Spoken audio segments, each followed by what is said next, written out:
Комплекс запустили 1,5 месяца назад. Это запуск произошел с привозом нетелей.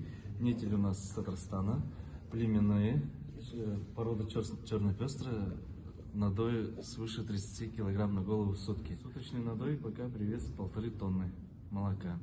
Организовали кооператив на 4 человек, освоили, вложились средства на строительство молочно-товарных ферм и уже получили субсидирование в размере 12 миллионов рублей. То есть поддержка очень хорошая благодаря вот этой программе, и окупаемость проекта очень быстрая, 1,5 года примерно. На сегодняшний день 48 голов, следующая партия приедет в феврале. Задача автоматизировать комплекс, и работник в суточной норме будет работать 2 человека. Это доер-ассиминатор и тракторист.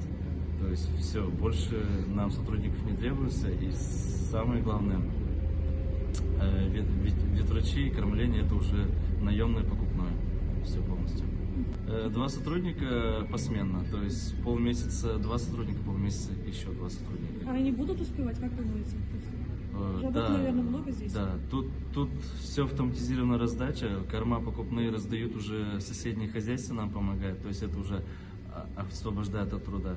Задача тракториста — убрать навоз. Навозудаление у нас автоматизированное полностью. То есть, и задача доярки с помощью доильного зала 2 по 6 способна за 1,5 часа 200 голов отдоить. Одна доярка. То есть зал доильный у нас все автоматизировано полностью.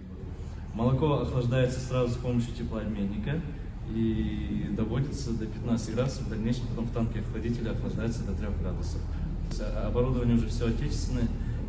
Полностью вышли на импортозамещение с аналогами европейских. Теплоту, газовое отопление, да? С помощью охлаждения работает конденсатор и выделяет тепло. И вот это тепло через разгонный вентилятор отапливает это помещение.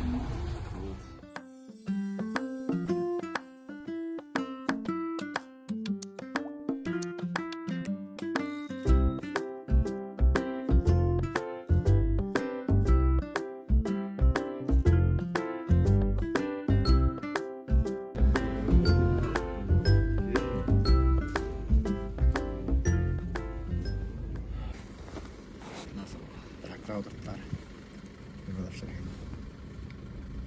Täydelläkin Roisuna Hirvalai Saada Sieltä nuori Pasolan Mä vedän Oi vasta sairastasi